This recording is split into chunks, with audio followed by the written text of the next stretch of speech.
Hey gardeners, it is the very beginning of April 2024. About 2 months ago, I think it was like on the 9th of February, I went and grafted this LSU purple in-ground fig tree with you, put on quite a few different varieties. And I had mentioned in that video that I did it a little bit prematurely. Typically you want to graft just at bud break, and that doesn't happen usually until late February, early March.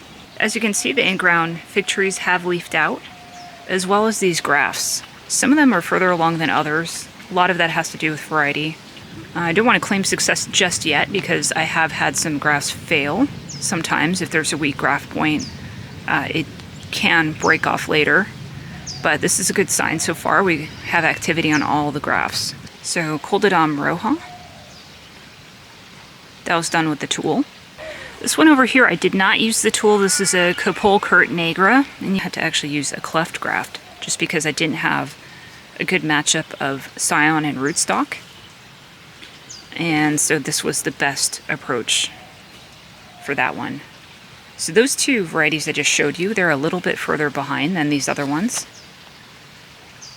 Black Greek Marius. This was also done using a cleft graft. So this one is the NSDC, and even though it's a kind of greenish cutting, it's done pretty well so far. And this was also done using the grafting tool. Over here we have another Coldedom Roja.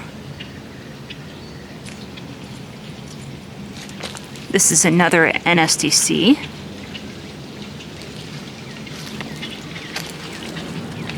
Both done with the grafting tool. This one here is a cleft graft, Coldedom gigantina.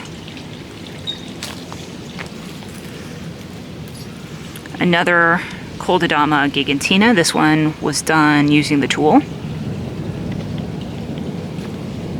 This was also done using the tool. This is a Copole Curt Negra.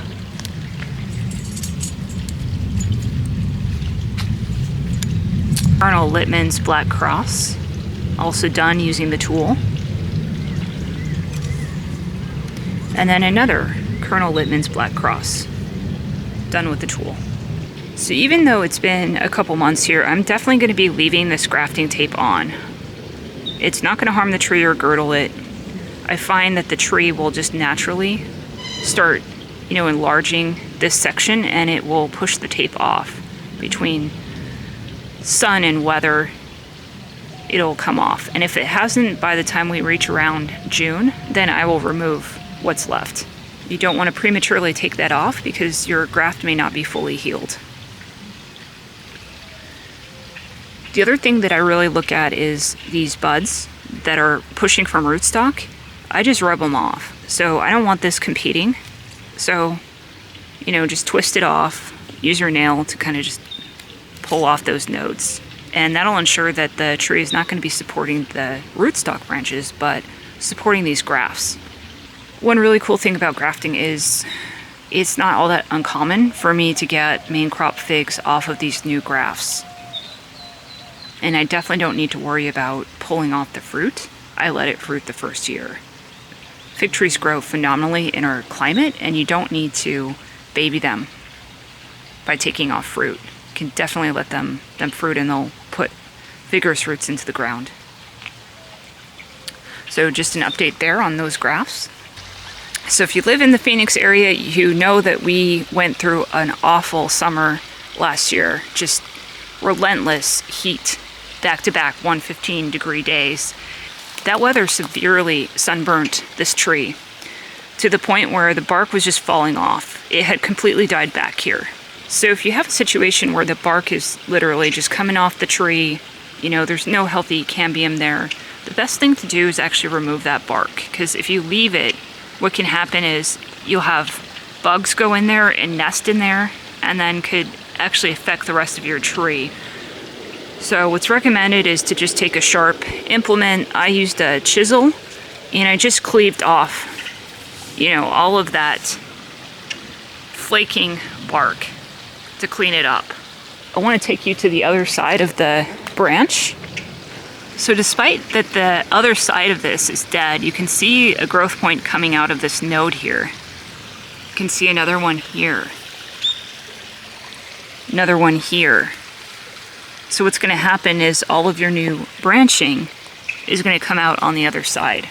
So it's a personal decision. You know, I could have completely just cut out this branch because it was damaged, and the tree would, you know, take a bit of time, but it could grow back strong scaffold branches within a couple years. I decided to keep it because this does serve as my main shade for this area, so I didn't want to lose that.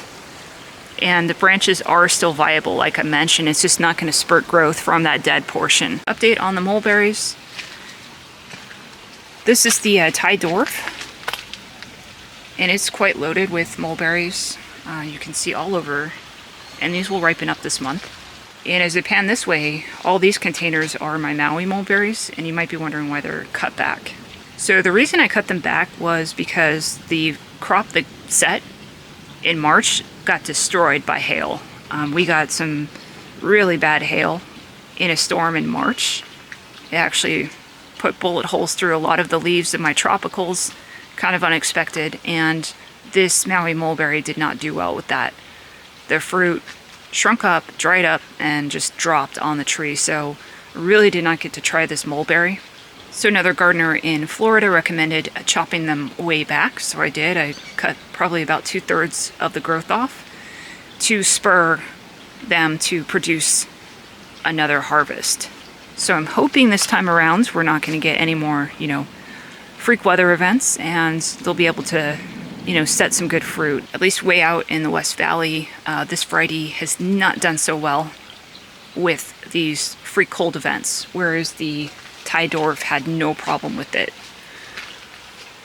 So if you are considering Maui, just want to point that out, that might be a reason not to go with that variety. It's not as hardy, I'm finding. Hope all your mulberries are packed full of fruit.